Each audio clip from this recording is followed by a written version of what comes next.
Good afternoon again. My name is Pavel Kulha. It's 5 minutes past 3. So I think that we can start. We also have both speakers present. Jan Sterba is here, and I just saw also Professor Ettel. Nice to meet you. So let me give you a short overview first about the NABIAM project.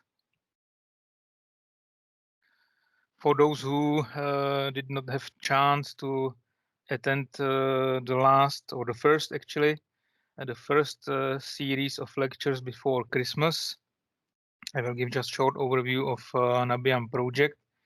NABIAM project is a cooperative project within Interreg Austria Czech Republic, and the aim is to establish Austrian Czech innovation and research network for nanotechnologies, biosensors, and additive manufacturing.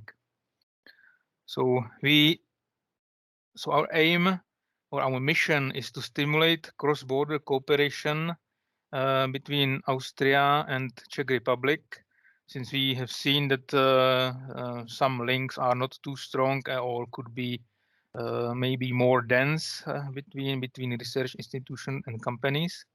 So we want to stimulate the cross-border cooperation, not only between research institutions, but also towards companies, that the companies are aware which infrastructure is available, mainly in the supported region of South Bohemia, South Moravia, Upper Austria, Lower Austria. But of course, our activities are not limited to this area. And for future projects, we are looking also partners from other regions. So which activities? Maybe first I want to present our partners. Our partners, we are relatively small and short projects, so we have just 3 partners. One is University of South Bohemia. The second partner from Upper Austria is Business Upper Austria. This is agency for business development in Upper Austria. And Profactor, which is a research company located in Steyr. And we are transferring or doing applied research and transferring ink printing technologies and nano imprinting technologies to industry. So what are activities in our project? So one of the activity you are just participating. The activity is called Reciprocal Scientific Lectures with focus on nanotechnology, biosensors, and additive manufacturing. This is already the second series of such lectures. We already have one before Christmas. We always invite speakers from Czech side and Austrian side. And usually the lectures has a common topic. Last time it was characterization of biosensors, biomolecules. And today the common topic is actually focused on testing of COVID-19, which is really topical, let's say.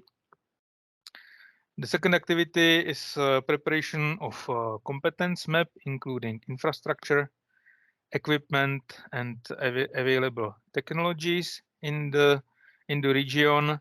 Not only research in the research field at university or research companies, or also in companies, let's say the end users, which want to adopt some of the technologies and use them in their product.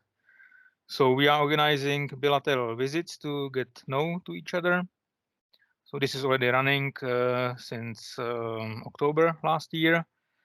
And we will present such map of competencies in webinars.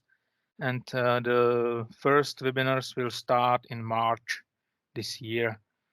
I will for sure inform you again about such webinars that you can also attend if you will be interested. There is also one online matchmaking event planned in June this year.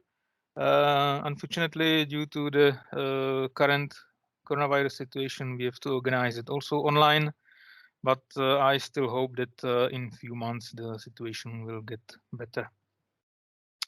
And last but not least, since the NABIAM project is relatively short and ends basically in September this year, we want to identify several project ideas based on this competence mapping and talking with companies and research and technology organizations. And based on those information, we want to prepare a larger project in Horizon Europe or in the following program period of Interreg maybe. And for this, we are of course looking partners. So if you are interested in these topics, don't hesitate to contact me.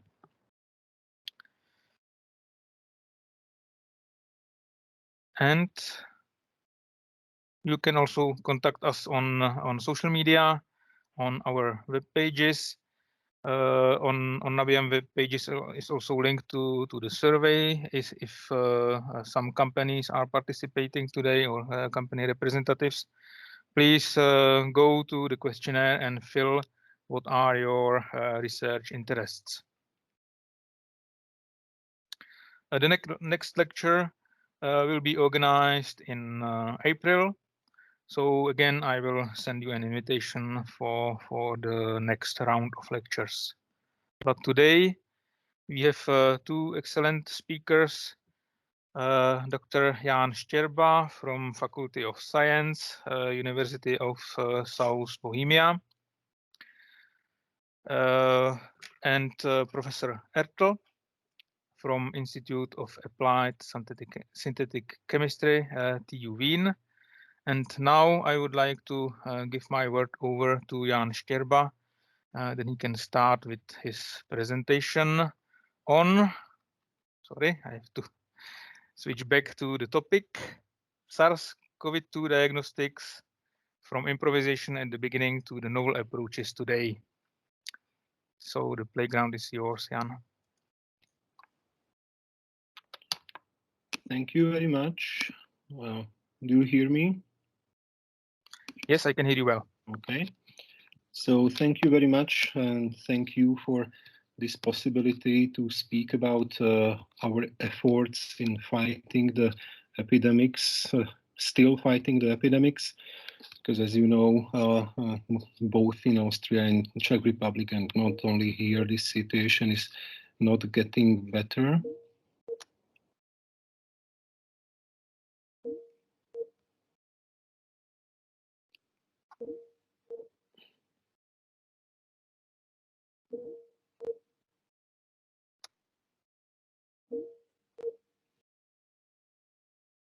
I have some trouble to hear you. Yeah, I'm afraid we have some technical difficulties. Yeah, it seems so. Now we can hear you. I'm back. Yes. So let's see if the presentation will start.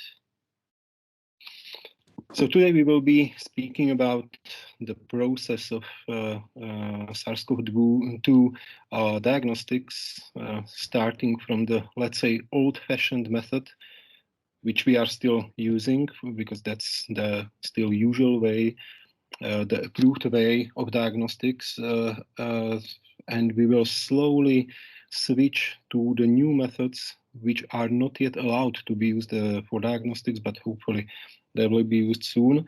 So I will just mention a little bit our own part of the research on these novel methods, and then Professor Ertl will most probably speak much more and more interestingly about this.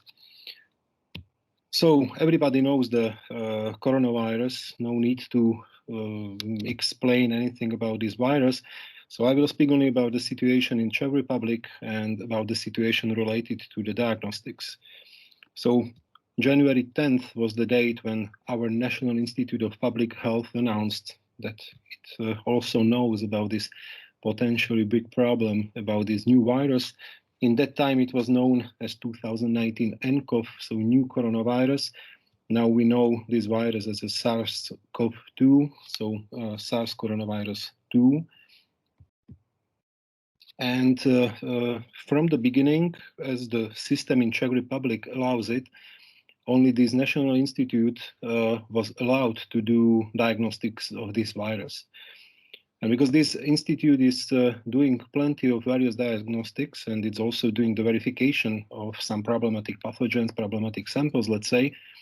So for a long time, only one PCR run was, let's say, done at this institute, which was never officially confirmed, but based on the numbers, which we will see here, it's obvious that it was really true that only one PCR run was done for every day for the diagnostics.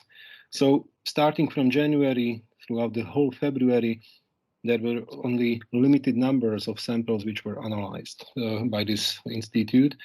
So there was, in other words, there was nobody who would stop the spread of this virus.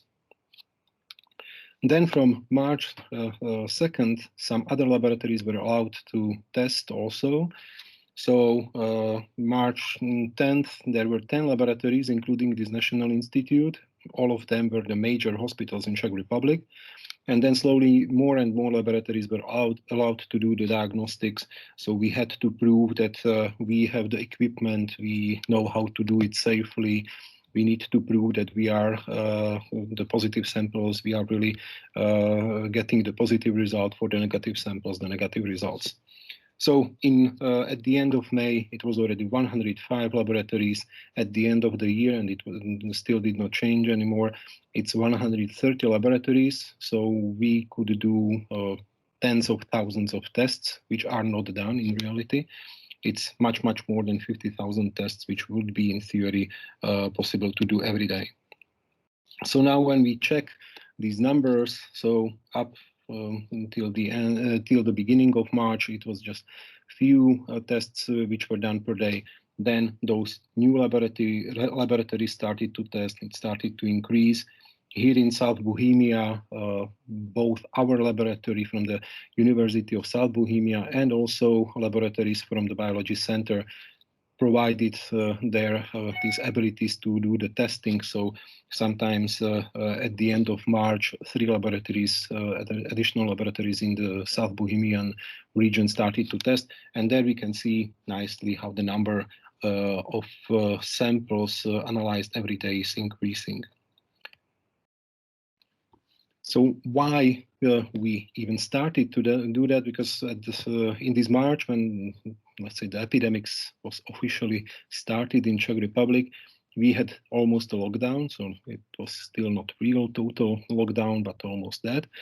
So which means we had people, manpower to do the diagnostics. We had the space because we have a BSL-2 partly 3 facility, so we can do it safely. And of course we had time because people were not working in the laboratories. So that's why we decided we will also ask this National Institute of Public Health for the possibility to participate in the testing, which also meant that we needed to prepare everything for the diagnostics, because in the diagnostics of especially human illnesses, it's not like in science. In science, if we will do an experiment, it does not work well, no problem, or not so huge problem, we can just repeat it. For these diagnostics, if we will do a problem, if we will make a mistake, then somebody who is positive will not be treated as positive and vice versa.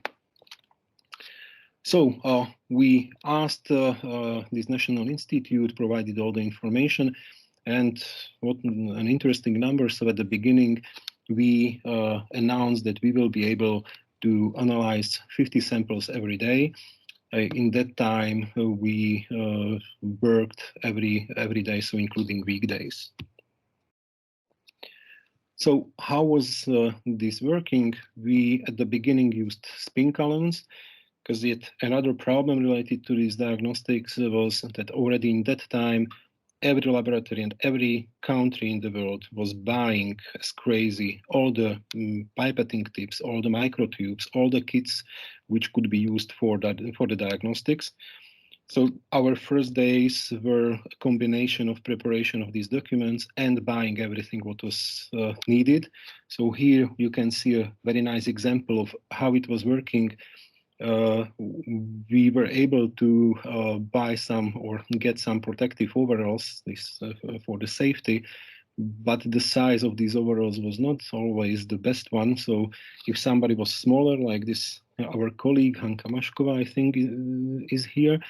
So she was not really seeing almost anything when she was working. So at the beginning, we were using spin columns for isolation of RNA, which means it was quite laborious and time consuming. Then at the beginning, we were using a kit, which in the first round of PCR, we were getting a probable positive samples. Then we needed to run a second reaction to confirm really that it's the SARS-CoV-2 virus. So again, time consuming, also quite expensive. Another like, let's say, problem related to these starts were that we were getting information about the patients, about the samples in the form of an Excel table, not always edited correctly, not always edited nicely. Then when we were running the reactions, we had to manually check every patient, every sample, update this information, update the table, then sending the table back to the hospitals, which was also quite laborious and quite stressful because you needed to go through tens, sometimes hundreds of samples and check everything if it's correct or not. As we were a scientific laboratory, not a hospital laboratory, we did not have any laboratory information system which could be used for this. So it was really time consuming and demanding. Also, at the beginning, there was no central system from the government which would make a list of the samples which were analyzed. So on one hand, that was good because we needed to announce to the government only the positive samples, not all of them. But later this was changed, and that was also a reason why we will speak about it, why we introduced the laboratory information system anyway. So if you remember, at the beginning, we told the government we will do 50 samples per day. So at the beginning, definitely we did not meet that. So the first day we had 83 samples, and because these samples were from hospital, and one of those samples was from a surgeon, and he was positive. The next 2 days we totally exceeded that maximum which we announced because the whole surgery from that hospital came in the next 2 days, which means on the second day, 8.5 hours we were just working in the laboratory. And then a few more hours was the reporting, so checking the results, preparing the tables for the hospital, sending it back. If there were some starting cases, so somebody where they needed the result as soon as possible, we were even calling the doctors or calling the hospital that somebody is positive. So when taking this together, yes, we had the lockdown, the laboratory was free, people were free, but all these three, let's say, factors which are important for providing this analysis, the manpower, the space and time, they were totally full. So we were very quickly exhausted. That meant that our BSL-2-3 facility, we have several laboratories. Let's say that whole space was used up because in one of the laboratories there was the isolation. In the next laboratory, the PCR was done. So let's say that whole space was used, and also most of the people who were working or who are allowed to work in this space were also participating in the testing. So at the beginning, when there was the lockdown and nothing else was possible to do, that was not a problem. But soon, when all those restrictions were changed and it was already possible to work in the laboratories, it was not really possible to do the same testing in the same manner. So to solve the manpower problem, we found more volunteers. We are faculty of science, so of course we have plenty of people who can do molecular biology, who can do PCRs. There is plenty of people who already worked with some infections, with parasites, for example. So we had plenty of people who could participate. And later, it was not totally at the beginning, but later we also hired personnel dedicated only for this testing. Then we needed to solve also the space problem. So now we have a dedicated laboratory for the diagnostics of SARS-CoV-2. Of course, once the pandemic stops, it will not be wasted, this laboratory. So we have plans how to use this laboratory not only for research, but also for education, for example, because we have study programs where the students are preparing for clinical biochemistry, for clinical microbiology, for example. Then we needed to do something also with the time. So instead of using that kit where you need to do 2 runs of PCR, we changed it for a multiplex PCR. So in 1 run, we got a perfect confirmation of the positivity through the detection of several genes, and also this kit is highly sensitive, so we are still using it. It was a very good option to start with or to change to. We also hugely started to use MS Teams, so all the communication about the evidence, about the PCRs, about isolation, everything goes through only one platform, which is very important. So the MS Teams is used for this.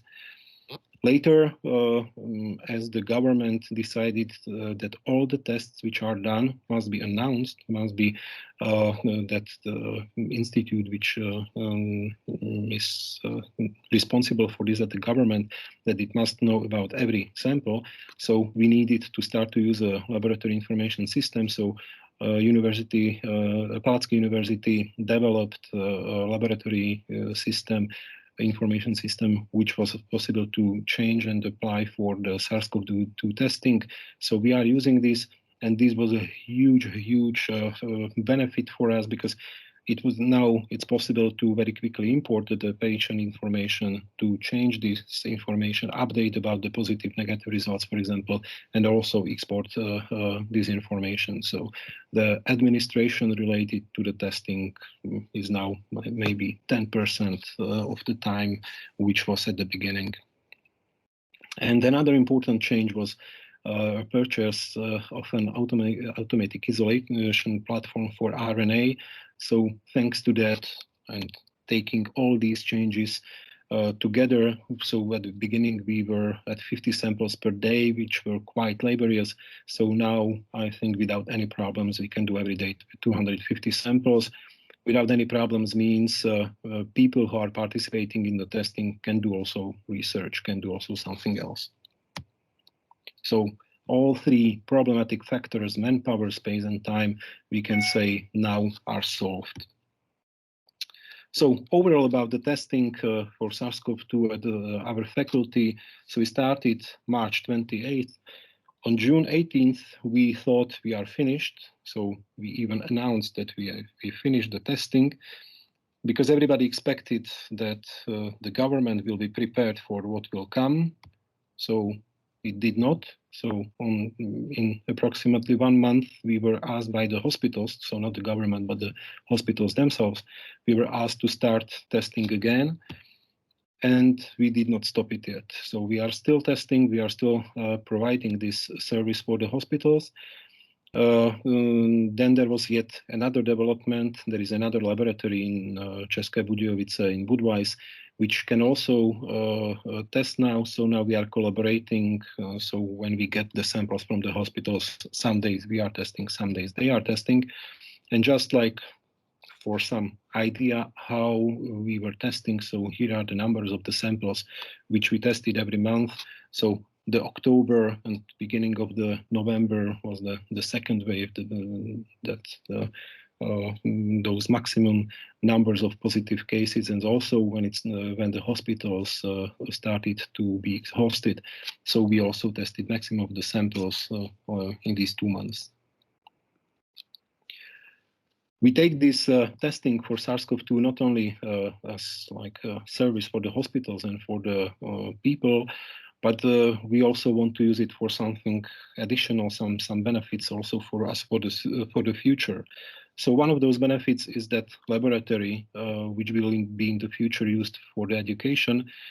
But also we did some more changes. So one of them was we asked also for the possibility to have our own sampling site, because especially in that October, November, if somebody wanted to go for a test at the hospital, so even just for the sampling of the from the nasopharynx, people had to wait for several days or even weeks.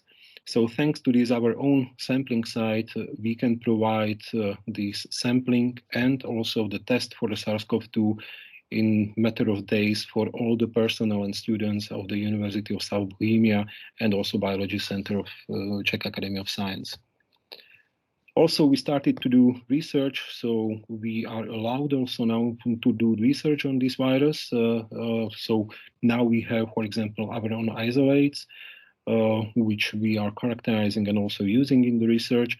We have our own research related to this, and part of this research, among others, is participation in development of novel diagnostic methods. Because also from our own experience, we know that even with all those changes which we did, even with this number of samples which we can do every day, that usual way of diagnostics is still quite time demanding, especially in that way that people need to wait for a precise result for 1-2 days. So we were quite happy that colleagues from Institute of Physics contacted us. So Dr. Dejneka, Dr. Lisalova, they developed a biochip or QCM chip originally for food testing, not only, but primarily for food testing in collaboration with the protection service of the Czech police. So those guys who are protecting the president, the prime minister, and so on. So they developed this biochip, and of course they had a good, nice idea to change that chip or use that chip also for the diagnostics of the SARS-CoV-2. So this biochip is a little bit modified, a QCM chip, not a little bit more modified, a QCM chip with a layer of some polymer brush, which can be then further modified. So thanks to these possible modifications, that same principle can be applied for various ways of detection, for detection of various pathogens, various molecules. So that one of these applications, or that application which is now the most studied, I would say, is diagnostics of the SARS-CoV-2 virus. So there are then several parts of this chip. So I will, for those who do not know the QCM, I will speak about it a little bit in the next slide, I think. So there is a gold layer, or there is that the chip itself. Then there is this antifouling brush. So this polymer brush helps avoid binding of non-specific binding of various molecules from the sample, which is very important, especially in these types of samples. Then there is the biorecognition layer. So it's possible to bind various these specific molecules, binding molecules, for example, for detection of the SARS-CoV-2 virus on this polymer brush. And then in this case, we can see here the whole virus. So one of the applications, or one of the ways of the diagnostics which we are studying is just using the sample as it is, without any modifications, without any additives, so detection of the virus itself. For this detection, that biorecognition layer, what's possible to use, it can be, let's say, almost any molecule, but what we tried are specific peptides, so peptides specifically binding some of the SARS-CoV-2 proteins, and also specific antibodies. The principle of the detection is QCM, so Quartz crystal microbalance. Those who know this method know that it has advantages and disadvantages. But one of those advantages is that you can do measurements in real time, relatively precise measurements, and relatively quick measurements.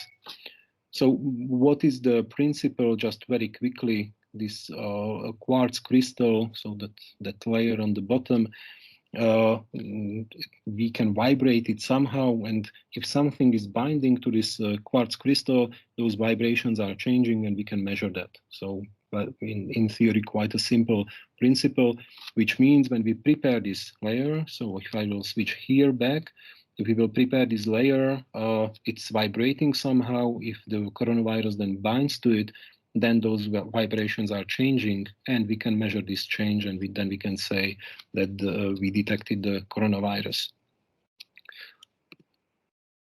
How it looks like, so just like some examples, that instrumentation which is needed for the measurement is not complicated. That's also one of the reasons why colleagues from the Institute of Physics are working in this area, because then it's possible to prepare or develop a relatively small and simple instrument which could be used for measurement, let's say, almost everywhere. So if you provide some source of energy, some batteries for this instrument, you can have some suitcase in which it is, and you can measure the presence of that specific molecule almost anywhere. Again, for those who do not know this method, so just how ideally it should look like. So when we have this frequency at the beginning, we apply the negative sample, and always that sample contains plenty of various molecules. So if we will just think about the nasopharynx sampling, so there will be cells, there will be proteins, there will be nucleic acids, then there will be maybe some bacteria, some viruses, lipids, and so on. So all these particles, all these molecules will start to interact with that chip, with that sensor. So that's seen in this change in the frequency. Then if we will wash that crystal, if there is no binding, that frequency should get to the baseline. So then the negative sample should not change that vibration, or should not change it much. If we apply the positive sample, so in our case, which contains also the SARS-CoV-2 virus, that will bind to that crystal and will stay there, which means we will see that change in the frequency, and then we can say that it's a positive sample. So we tried several possibilities how to do the detections, because always we need something specific which is binding the coronavirus.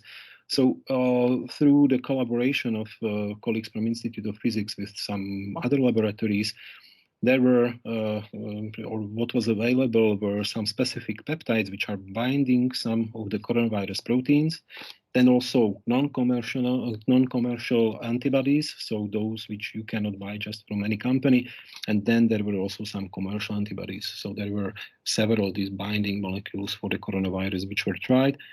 So for an example, that peptide which should be specific for one of the proteins of the coronavirus, so when it was tried for the beginning, so what we saw, or what was like measured with the negative control, if you remember that those vibrations, that frequency should get back, but with the negative control it was not working correctly, not working nicely. With the positive control, on the other hand, we should see that change in the vibrations, and there was this change, but in the opposite way as it was expected, so not very good result. But then when a modified peptide was used, then it was working much better. So with the negative control, what we wanted to see, it was there. So after washing the crystal, the vibrations, the frequency was getting back to the baseline, and after the positive control, there was that change, which was showing that really the coronavirus was binding to the crystal. The same was then used with antibodies, which we are mostly using now due to various reasons. So the same with the negative control. So the sample without the virus, the frequency was getting back to the baseline. With the positive control, there was this difference showing that the coronavirus is binding to the crystal. So at the beginning, those positive and negative samples, that was the virus which was cultivated. So it was not a real sample. Here are the results from the real samples, so real nasal swabs.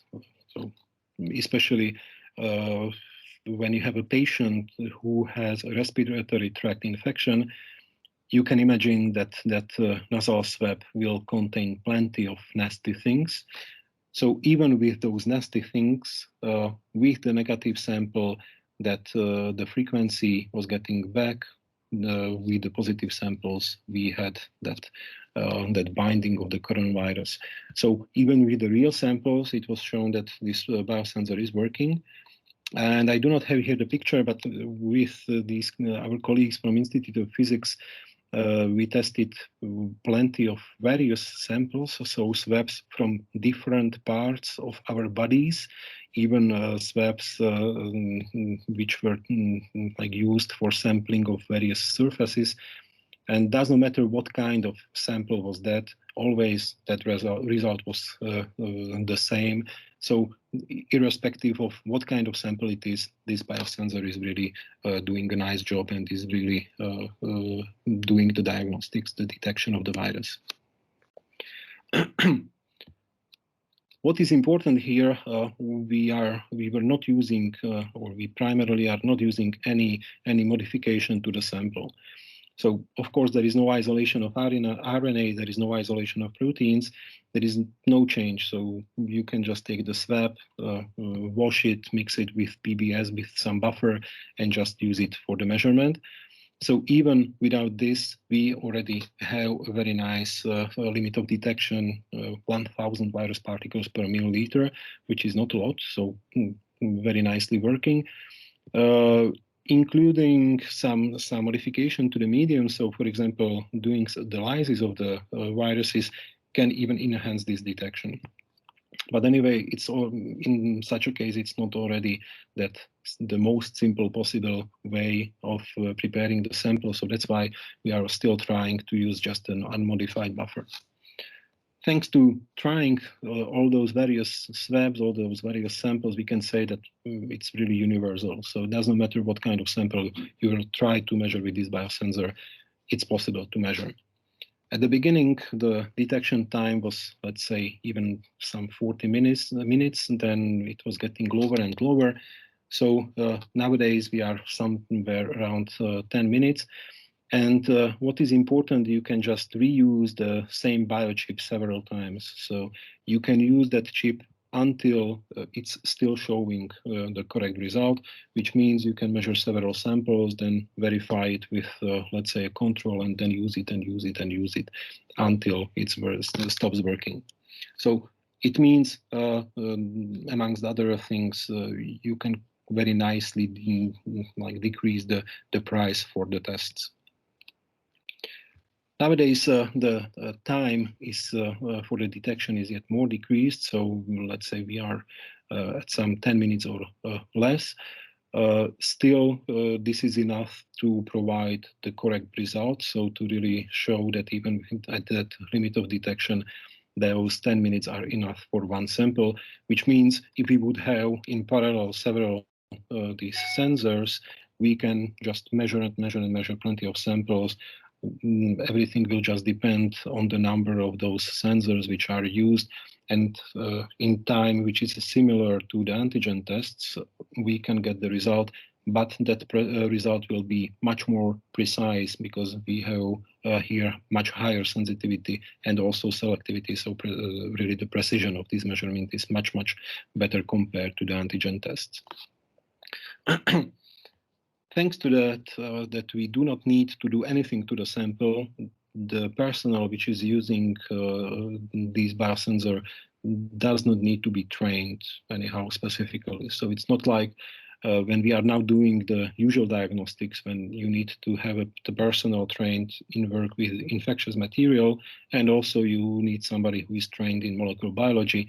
Here, you just can give them this instrument, tell them, take that swab, put it into the buffer, mix and measure, and that's enough. So This minimum sample pretreatment allows also, and no need for trained personnel, the field use. So it can be used anywhere, let's say. Thanks to that universality of this biosensor, so again, this polymer brush, it can be used and modified with also something else. So this is really a universal biosensor. Originally, it was developed for detection of food pathogens. Now it's used for SARS coronavirus 2.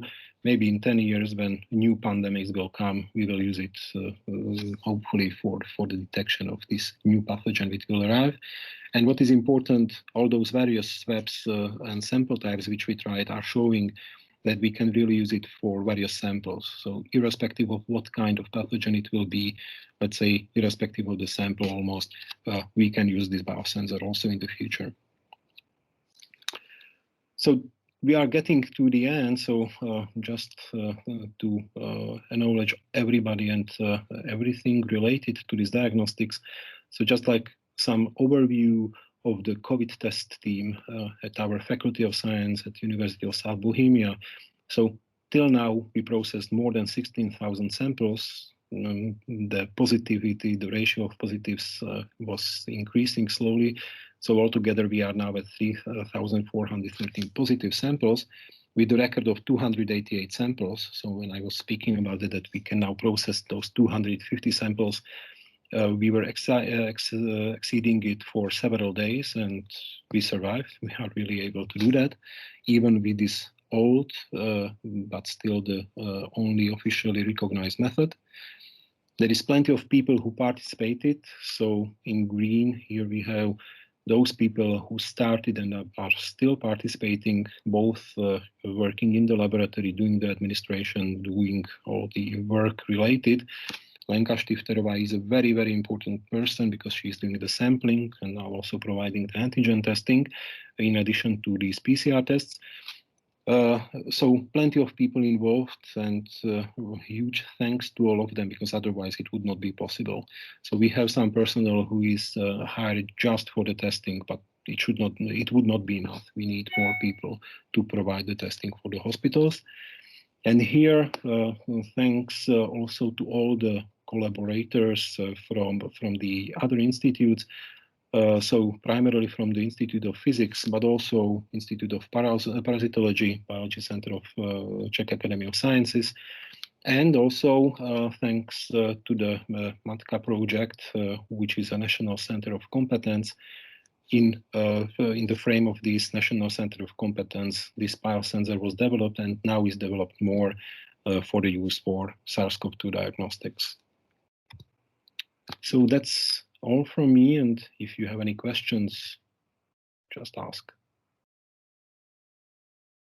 Thank you, Jan. I would like to ask audience, if you have questions, raise your hands, please.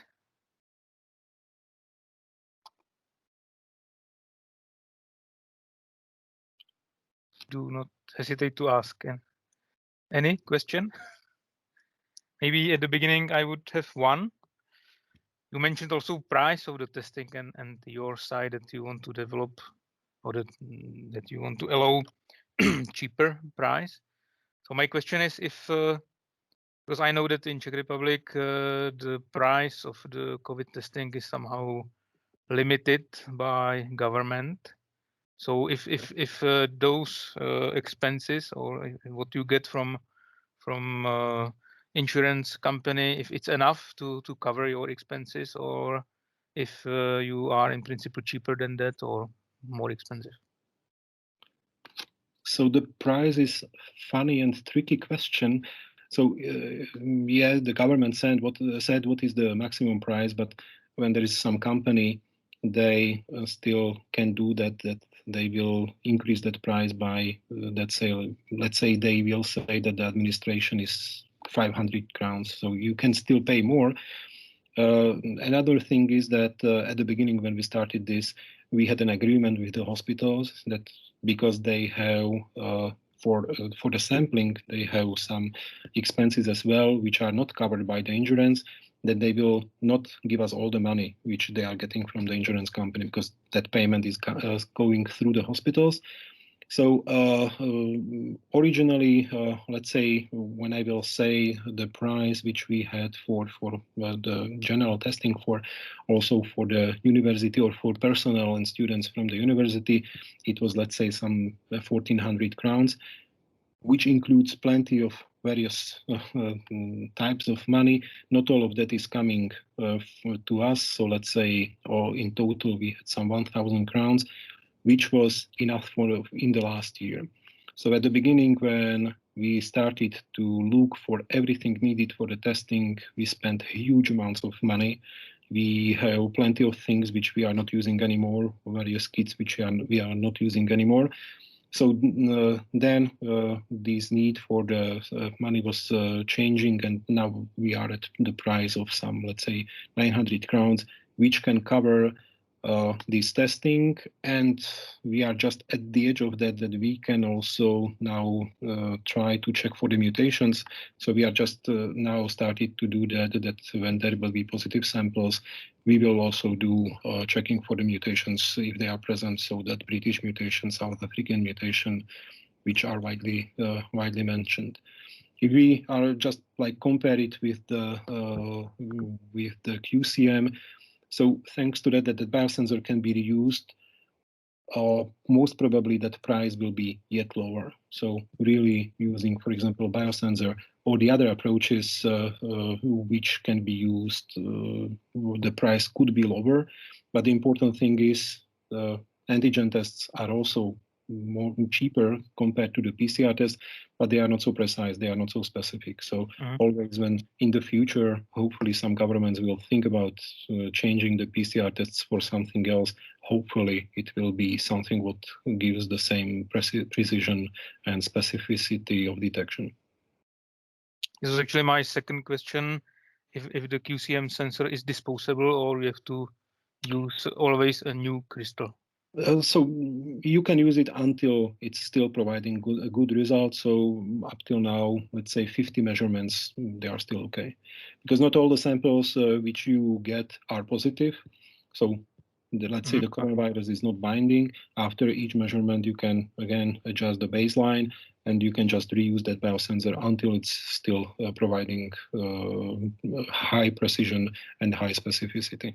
So let's say those 20 up to 50 measurements should be possible. Okay, thank you. So there are two questions from Institute of Physics in Prague. So Stepan, could you place your question, please? Yeah, hello. Thank you very much for a very nice overview. I'd like to ask maybe a simple question, but can you see some bottleneck in like within your systems or the other ones which are maybe coming, or which one you can identify to extend your capabilities? The bottleneck right now is the PCR. So we still did not switch, even though it would already be possible. We still didn't switch to a 384 Bell panels. With that, in theory, if there will be people who will just do the isolations and everything, then we can increase it just right now to 600 samples, let's say. So like, let's say we have also a robot which could be used. So everything is just about that if it will be needed, of course, if the government, if the hospitals will ask us, we can yet increase that processivity in the lab. Okay, thank you. So the next question will be placed by Bohuslav, please. So hello there, he's Bohuslav Rezek from Czech Technical University now. And my question is a little follow-up, or two parts of the question. It's related to this reuse of the sensor. I was kind of thinking you use some buffer to weaken or release the bonds from antibodies or from the proteins, but I guess you already answered that you actually make use just of the fact that you don't basically use of all the peptides or antibodies. Is that right? Or do you use any special of these chemistry? Yes, so we are not doing it. Like in theory, it could be possible also to use some buffer which you are mentioning. So something what would just release the bound coronavirus or coronavirus proteins. But again, it would not be then so simple. So for now, we are still going for as much simple procedure as possible. And if I may, a related question is actually to the other part of the system. This is binding of these antibodies or peptides to this surface of QCM. At least based on the scheme, it looked like you have a full coating by biofouling polymer brushes, and then you somehow need to link your receptors onto it. So is there any specific way how you do it? Oh, I don't remember exactly. So there will be something like NHC or so some reactive group which is binding to the proteins. So most probably it will be through the amino group of the peptides. I must say that I'm not sure. I did not go deep into this, so I can try, but I think I don't have a picture. I had a picture where there were also these groups included. So in principle, you expect to have some chemical bonding. Yes, definitely. So there will be a reactive. There will be a protein reactive group. Yeah. Okay. Thank you very much. You're welcome. And just like in addition to this, so of course, when there is this binding of the peptides or antibodies, then we need to block the surface. So there will be no more non-specific binding of other proteins.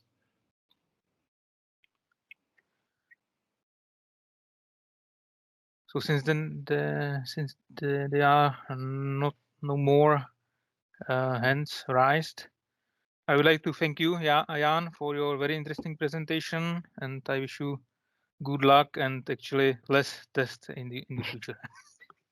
Seems like there will be more tests right now, so let's hope. Thank you very much. Okay, let's proceed to the second question, which will be given by Professor Ertl. He and his group is focused at the integration of the optical and electrical sensors, miniaturized fluid handling systems, and electronic components into microfluidic devices to develop automated lab-on-chip systems for applications in biotechnology and medicine. And one of the lab-on-chip systems will be presented right now. So can you hear us, Professor Ertl? Can you hear you loud and clear? Is that perfect? Thank you. Wonderful. I'm trying to share my screen.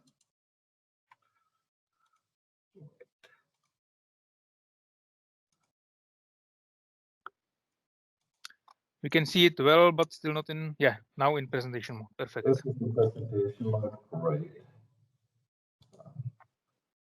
Okay. Well, welcome. Welcome to my presentation, development of a self-powered portable biochip for COVID-19 detection. My name is Peter Ertl. I'm a faculty member of the Technical University of Vienna in chemistry. My research group basically develops lab-on-a-chip for bioscience applications. So we have two kind of teams, one focus on the technology, the lab-on-a-chip systems, including the biosensor application in microfluidics, and the other more biological team is more on the chip technology, model disease models, and these sort of stuff.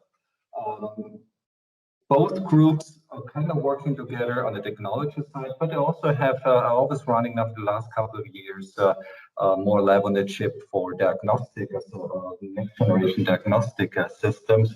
And here particularly, I want to talk about today is our self-powered sensing solutions that we have developed in the last 2 to 3 years. So since it's a lecture, I decided to actually try to give in more information of development of miniaturized analytical systems in the application life science area. I tried to have everything in there so that there's a bit in there for biologists, chemists, physics, engineering, and medicine, and scientists, technicians, so really a broad background. So I want to start with very simply, what is microfluidics? Microfluidics is really two things: the science to understand how fluids move in microchannels. This is really important because the biology is actually on the micro scale. But in addition to fluids, we need to know how analytes, biology, viruses, bacteria, cells behave in these microchannels. But it's microfluidics also the the technology, how do we build these miniaturized devices that contain different microchannels? We need to do something functional with that in terms of directing fluids, mixing fluids, separating them. In the end, we all want to have multiplexing, automation, or throughput. So just to give you a bit of a graphical representation of what we are always doing in the microfluidics areas, we design a chip based on a biological principle. Here's a single cell trap device, and when you have all these different multi-channels optimized based on the biological, we wanted to pick up here particular immune cells specifically in these pockets. We have to build the device, and then you see we really got a nice representation of the design. Once you have it, you need to test. And then at that point, you usually realize it doesn't work because we have not factored in the ability of biology to squeeze through tiny channels, and that these hydrodynamic traps, trapped 1, 2, 3, or no cells simultaneously. If you at that point you realize that the chip doesn't work, you'll start all over again, and it's an iterative process. It takes 3 to 4 to 5 iterations if you know what you're doing, and if you don't know what you're doing, it can take up to 15 iterations to find something that basically works. Also, you want to understand a bit what's happening if you live in the micro scale. So yes, always we are also from the microfluidics side exposed to 3 different aspects. Of course, we deal with small volumes because it's micro scale. We also have a small scales, so in X and Y and Z direction. We're talking always less than 100 microns in that direction, and a lot of microdomain effects. And microdomain effects are particularly problematic for microfluidic devices where we have a large surface to volume aspect ratio. So you have basically only surfaces, and any flaws and differences in the surface will lead to some heterogeneous reaction kinetics and problems in the operation of the flow. Also, you need to know if you go down to smaller scales, viscosity takes over very much. It means the sample viscosity of the sample is very much a problem in these kind of devices. We also predominantly have moving fluids in microchannels with laminar flow as a very low Reynolds numbers, that it's independent how fast you flow through with the fluid and indeed the microchannels. You always have very parallel, very uniform streamlines. Has advantages and of course of disadvantages, particularly if it comes to mixing. So that means if you really go down to these smaller scales, you also start to realize that not the physics changes, but the quantity, the physical quantity changes. And that is one of the powers of a microfluidics, why it is so fast, so efficient in terms of analysis. Here just it's always hard to imagine the length scales, but you just think about diffusion. It's a very slow process. And if you're adding this X square, a very small number, you can see the diffusional time is very fast. So you can get to very high reactions. Similar with electric fields, if you do separations, you also realize the surface tension. If L becomes small, surface tension becomes very high. That means that the properties of the polymer of the material you're using will impact your fluid interaction, the biointerface, and most prominently, of course, volume forces. And if you have to the power of 3 a volume reduction in the length scale, if you have a very small number here, what it means essentially is, and this is something what I want to show here, is if you go in terms of analytes, now we are dealing nanoliters, picoliter, femtoliter range. And if you go down to something that is easily detectable, something like 1 micromolar of an analyte, you're running out of numbers of analytes. So we were talking about 600,000 molecules. So you're sometimes small is too small. So you have to know where is your analyte concentration you want to detect and adjust your microfluidic device. So this is always you have to be in the background. If you really know what you're doing, laminar chip devices have a lot of advantages. First of all, we're moving fluid handling down to a very precise metering. With this reduction of the fluid, you need usually less of the reagents. This was important when we started out in the DNA, the genome research project where you had to synthesize your own DNA. Now it's important because if you have highly pure monoclonal antibodies, all these expensive reagents can be miniaturized, and that makes a lot of sense. You have fast analysis because you have these higher reaction rates. Molecules find each other. Also, the ratio between molecules number and sensor surface is usually highly increased. So that means the sensor in the small environment can detect more molecules per volume than it would do in a bulk solution, because the molecule usually has to actually touch the sensor surface. outside heating, shorter distances, and all of this stuff. Of course, you can work with hazardous substances. We always try to contain everything in one step, so it's a lab on a chip and not having so many operations on a chip. Integrity of functionality, compactness, parallelization, integration of sensors, and this kind of stuff. Try to go into mass production. Cost efficacy is always a half a lie or a full lie, because it really depends on the scalability and the manufacturability. And of course, what is important for today, you want to have something that is portable on-site analysis. And this is, if you look at the literature, and I'm giving you some examples later on, is there are not a lot of devices out there.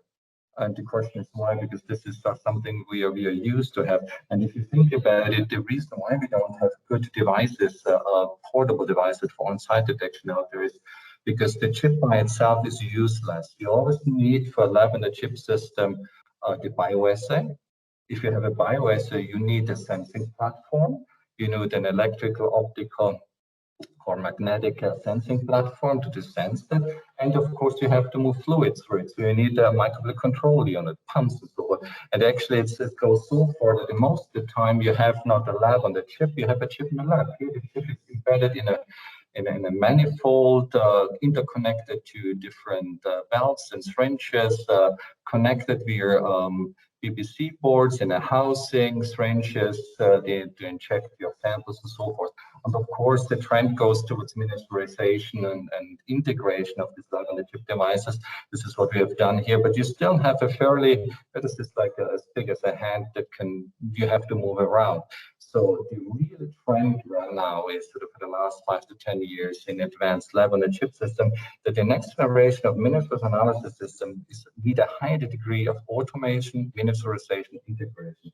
So this is really nothing new that comes out of the 50s. But as you can see, we want to have micro pumps, micro actuators, micro sensors, micro degassers, all integrated on one tiny platform to actually deliver what you need for. So we want to have devices that are smaller than a microscope slide or a Visa card that can do all operations you would need in the lab, automated, miniaturized, and integrated. Just to give you an overview, where would you find microfluidic devices? They're basically everywhere. Also, if you're using printer technology, you're already a microfluidic expert. So, of course, in drug delivery, inhalers, microneedlers, a lot of analytical devices. Today, we want to focus mostly on the point of care and the pathogen testing, and because this is where we should see and have devices in particular that is important for the pandemic to overcome. That brings me now to my COVID-19 pandemic introduction. And I just want to put the timeline down there, because what I found it exciting was that although in December 30th of December, we already recognized to the World Health Organization that we do have an unknown virus out there, it took us 9 to 10 months before the first available point of care diagnostic devices are available. Available is a broad general term because it was not available for the public. The availability was for the first testing routines out there.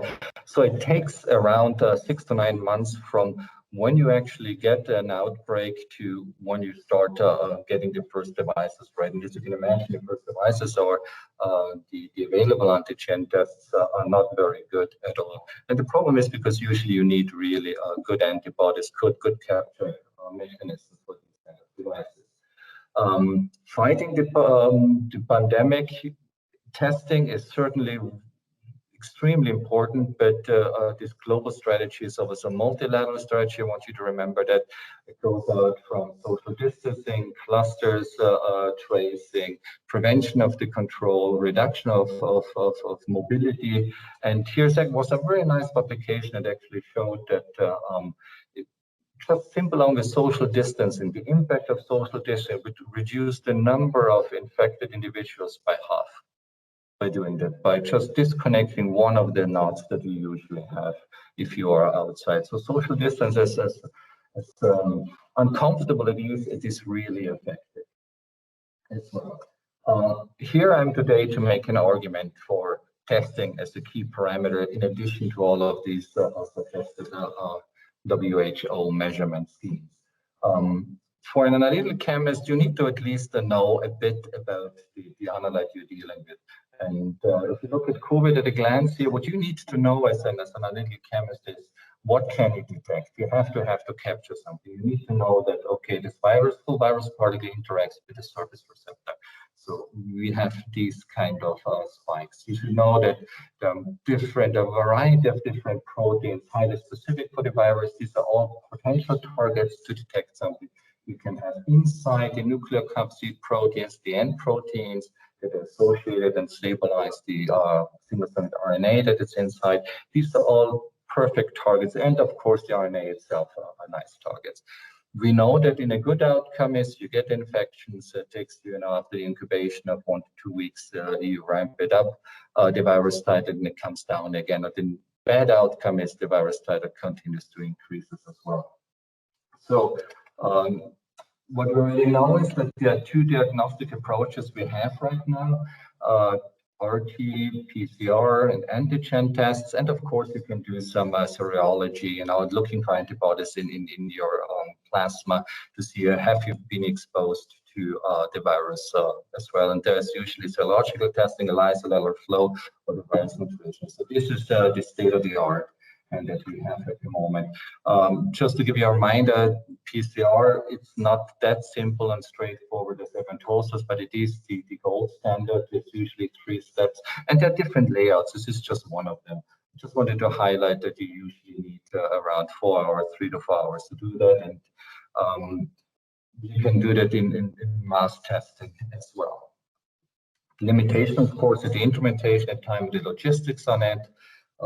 There are also, in addition to that, what I try usually to tell students is to be aware of that there are other limitations you need to know. Sample contamination, RNA degradation, amplification efficiency, reverse transfer efficiency, hybridization, clone identification, PCR yield, contamination.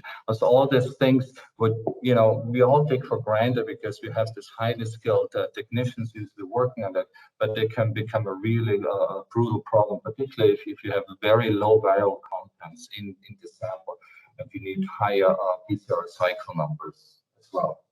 Good, but there are already a variety, so at least I found one workable point of care SARS-CoV-2 detection system based on PCR, where we have these cartridges in your throat and nasal swab. You put the swab right into the socket in the swab chamber here. Then you have an automation routine. You put this entire cartridge in your operator capsule, as they call it. You conduct a PCR there, and within 60 to 90 minutes, you have your result. Which is pretty good. You got up to a sensitivity of 94%, a specificity of 100%. So it also detect, it means they always detect the virus, but in 5 out of 100 cases, it was a false negative or false positive result. So this is a diagnostic tool that is available and exists. Of course, it's a problem if you want to do thousands, or we heard today, thousands of testing, then you have a serious problem with these kind of devices. The other state of the art is the lateral flow immunoassays that are out there, the so-called antigen tests, where you have a strip. This is multiple membranes in close contact with it, where you put the sample on it, and you have a conjugation pad where the secondary antibody binds to the virus or the proteins or the DNA, whatever you want to. It goes to a capture region where you can do the lateral flow, capture the analytes. You have always a control line to make sure that it actually works, because there's a lot of problems that usually associated with these kind of devices. If you think about it, how many successful lateral flow devices from the past? We have the pregnancy test, and we have the blood sugar test. Both tests are not approved by the FDA for certain reasons, particularly the blood sugar analysis, because it's just way too imprecise. And for pregnancy tests, you also have to see similar numbers we have today, that you have a 40% chance to be fast on that as well. So the lateral flow test have advantages. You can eliminate the RNA purification, extraction, no instrument, your visual result, you get the results in 30 minutes, but you have a very low detection limit. This is very key if you want to do an accurate and precise reading, particularly for COVID. You need very low detection limits. So, but that is what we can do today, you know, between 20 and 35 minutes using a lateral flow assays to detect SARS COVID. So a couple about the limitations here. The first is the high number of false positive and false negative results. Here is this, they conducted a number of PCR tests from asymptomatic people and found out in 30 of those cases, although they had no symptoms, they got positive tested using PCR, using very high virus titer, by the way. And then using 4 different lateral flow immune assays, you can see that the number of false negative results are quite high. And that you detect, despite the fact that it has a high titer, the number of false negative results is way too high. How does it look with the false positives? False positives is here, looks a bit better, but it's only in few cases where they have false positive tests. In this case, particularly for COVID, false positive test is okay because it just means you have to confirm via PCR that you don't have it. So it's better to have a higher false positive, but you should never have a false negative. The problem that is associated with all of those published values of lateral flow assays is the detection limit. 2.5 nanograms here in a dilution assay sounds very low, but in fact it isn't. It's actually quite a high concentration, and you can see how there's the 7 different antigen point of care testing systems start failing at a much earlier point, where you should be at least at a target if you look for proteins, S-spike, or the virus server, should be somewhere between 10 to 500 picograms. So the factor 5 to 10 lower than what actually the lateral flow assays can do today. So what is out there at the moment that can really work? As I looked at most of those, and I think that was the most striking at the moment. That is a point of care for SARS detection that can actually perform better even with lower titers than, and the reason how we do the integrated silver enhancement chemistry. So you have the same lateral flow assay type, you have the sample, the first labeled antibody, then you get the capture antibody, and after that you move a silver solution over it by pressing on button 3 manually, and the silver reacts, and the silver nitrate reacts immediately with elementary gold, and you get a beautiful silver aggregates that are black and visually very easy. This concept is around for 10 years, but here it really helped to improve the detection limit of the system as well. Nevertheless, you still need a higher sensitivity and lower LOD values. So this is a step in the right direction, but far not good enough. What else is out there in microfluidics? So I looked a bit around for systems that have been used to detect viruses for the third world country, Ebola, hepatitis, and these sort of, they can be easily adapted to SARS COVID-19 detection, because you just need to exchange the antibodies. Here is here's definite, one is an HIV test developed originally with PCR, RT-PCR on a chip. It looks a bit complex, so it's pretty problematic for mass production, but that could be available. Another one what I found nice was for Ebola detection, because they detect the entire particle, so there's no labeling with interferometric reflectors and imaging. Here you have to ask yourself, where is the instrument for it? Chip alone is nice, but you do need more than that as well. And there is classical, meantime, isothermal PCR chips as well that can be used to detect other viruses, and probably also SARS as well.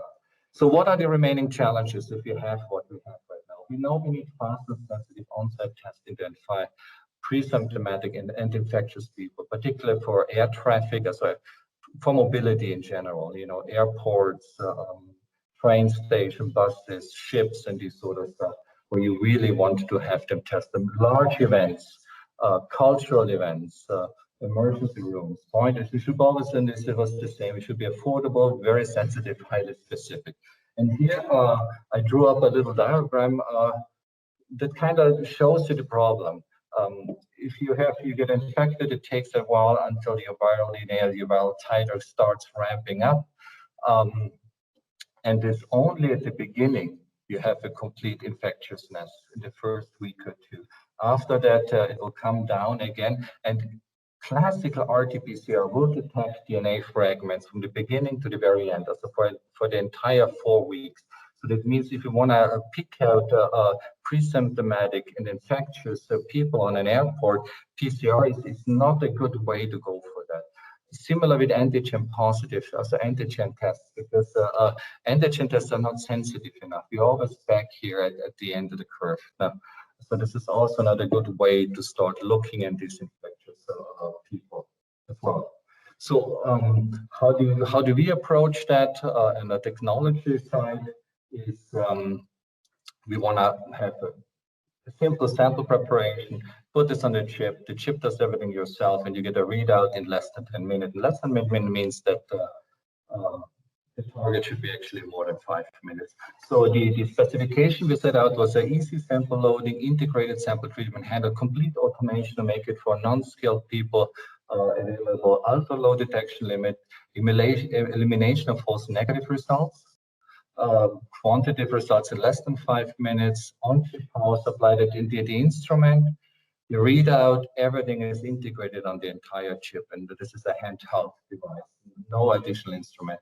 And of course, ultimately, you want to have multiplexing by detecting different viruses simultaneously, and probably also biomarkers as well.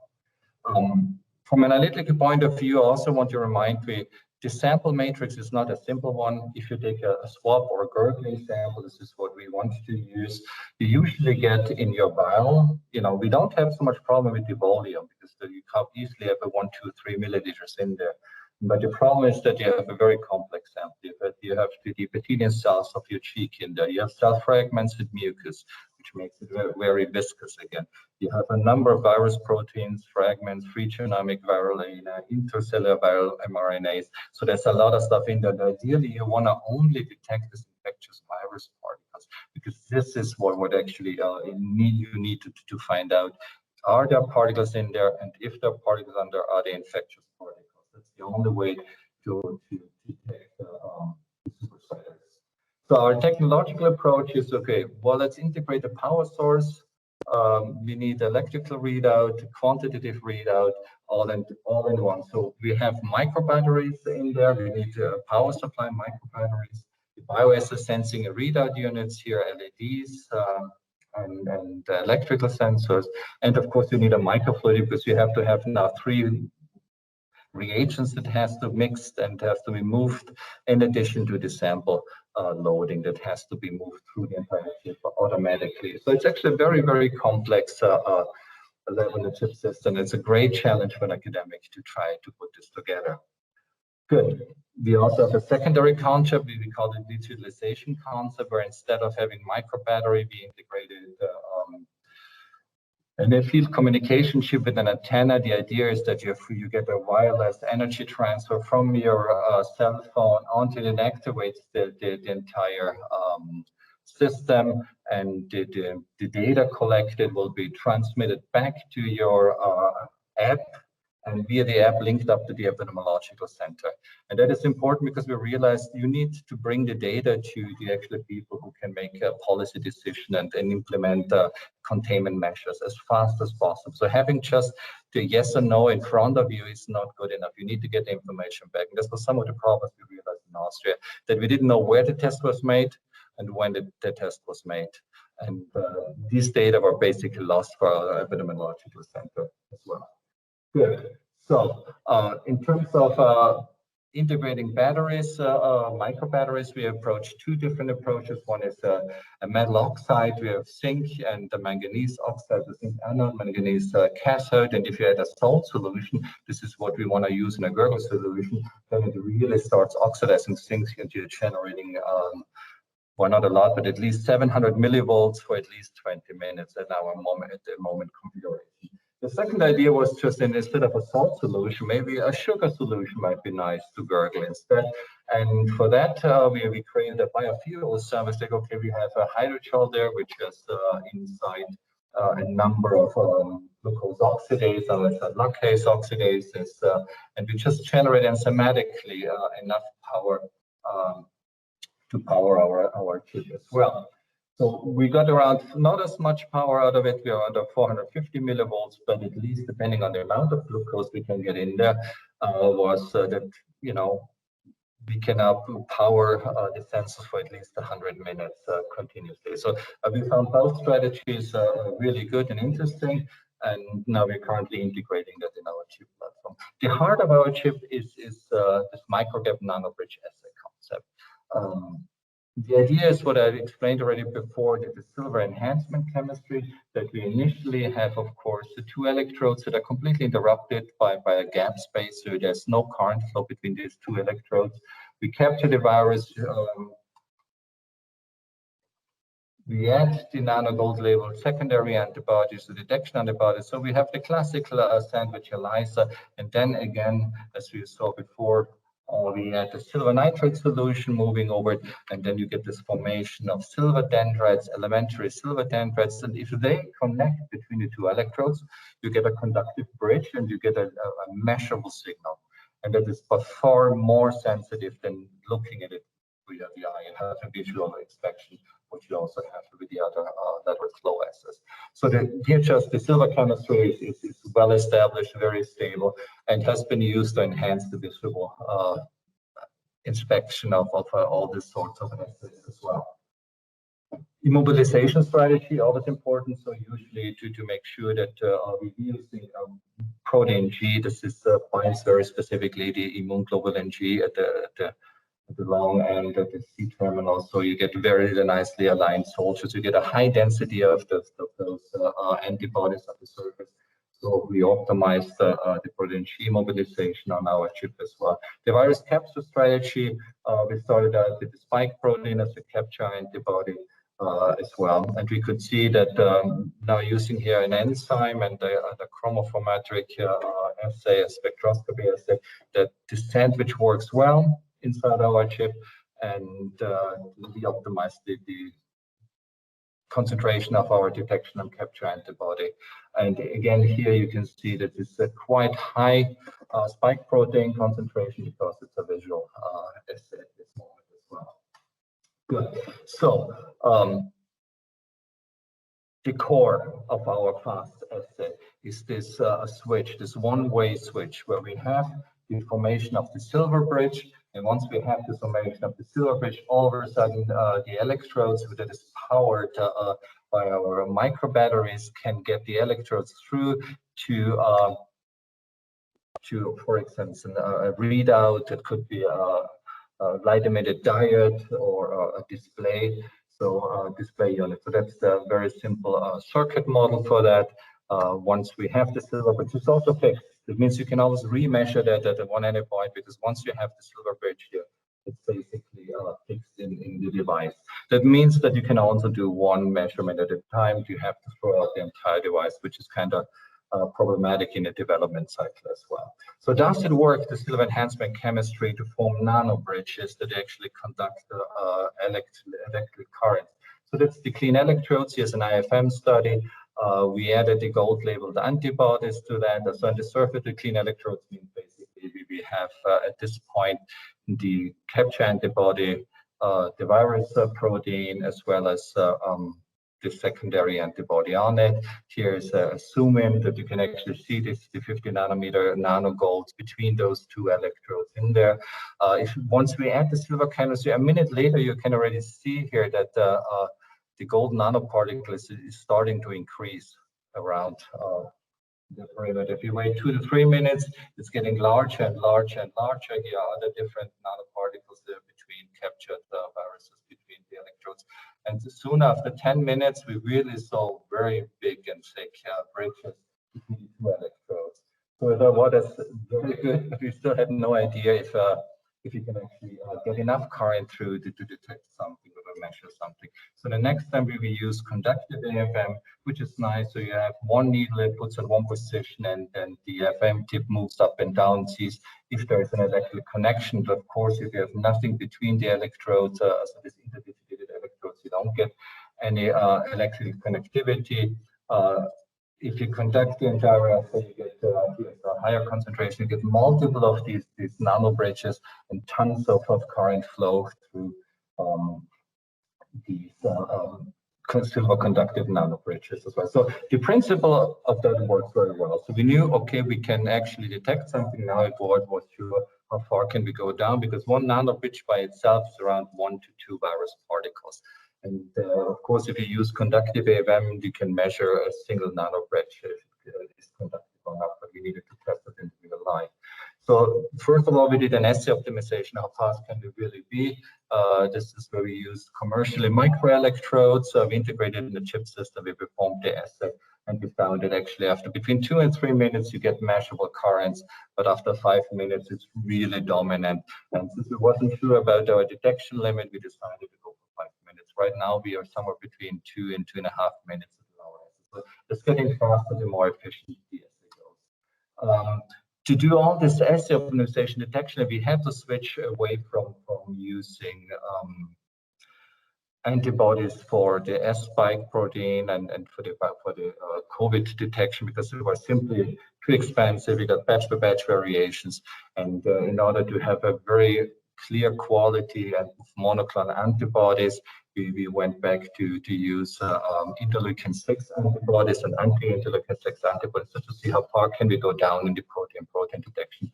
And the detection limits were actually really, really good, around 50 folds less than you would see in ELISA. So we are somewhere between 2 to 4 picograms per milliliter. The 4 picograms were really in the plasma, because we wanted to know if the sample matrix composition also interferes a bit. But in both cases, you get very nicely micro, sub-micro nano on current flow. So it's easy to detect. Apparently, it's very easy to detect now the conductivity of these electrodes. Good. So so we said, okay, now we do it. We know it works. We used up our material for our COVID detection. We built the chip here with the biofuel cell. So we said, okay, we add glucose to the sample. We decided to manually just press on this reservoirs, the buffer reagent, the gold nanoparticles. It moves over the chip itself. And we integrated 3 LEDs, and we thought, okay, once we get a nice detection, the LEDs will light up, and we are all going to be happy. And it completely failed. It didn't work. The reason why it didn't work is because our biofuel cells generated just not enough power to light up the LED. So, but we went into the visual inspection. You can actually see, and here we are using 500 picograms per milliliter, so a 5-fold lower concentration that they have been used for the lateral flow assay. So this is exactly in the range you want to see, and you can actually see in the microscope. You actually see these bridges. So it's very much expected we can go down. We just have to move the LEDs off the chip and do an electrical measurement to make sure what numbers this. So with this failed experiment, I want to finish my presentation and tell you it's time to join the microflow. Thank you very much.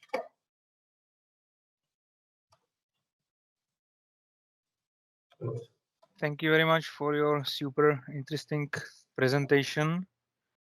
Now it's time for questions from the audience. Please raise your hands.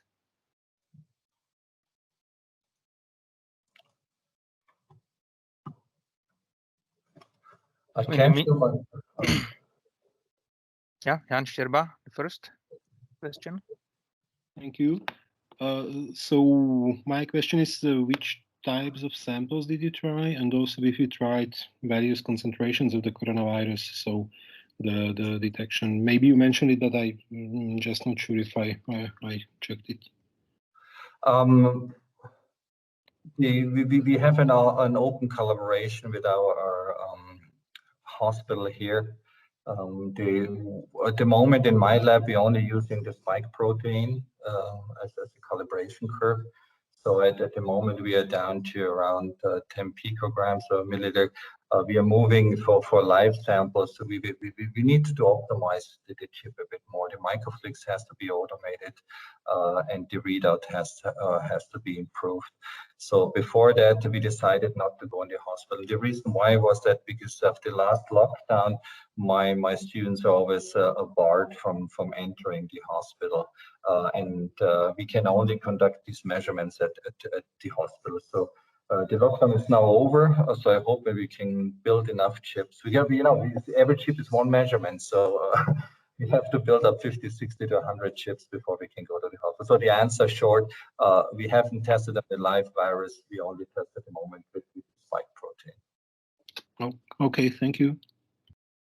I also have to add that just signed the material transfer agreement with the Biocenter for monoclonal antibodies that are very specific for the S protein. So this is also giving us a new push. We wanted to move away from the commercially available antibodies. The next question from Alex Kromka, please. Yes, Peter, thanks for nice and valuable presentation. I would like to ask you about the stability of the system regarding the transport. For example, from airport to airport, what temperature it has to be tested, what is the lifetime and exposure. The second part of my question, you answered that it is for the single use, and the third one, only approximation of the price of such a device. That was one of the principles that we thought. We just wanted to do a system integration of concepts and components already out there.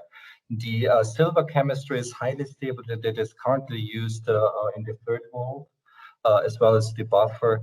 We also know that the antibodies are quite stable in these conjugation pads as well. So from this side, we are very we haven't tested it, but we are comfortable that that is not going to be the issue. In terms of price, it has to be, yeah.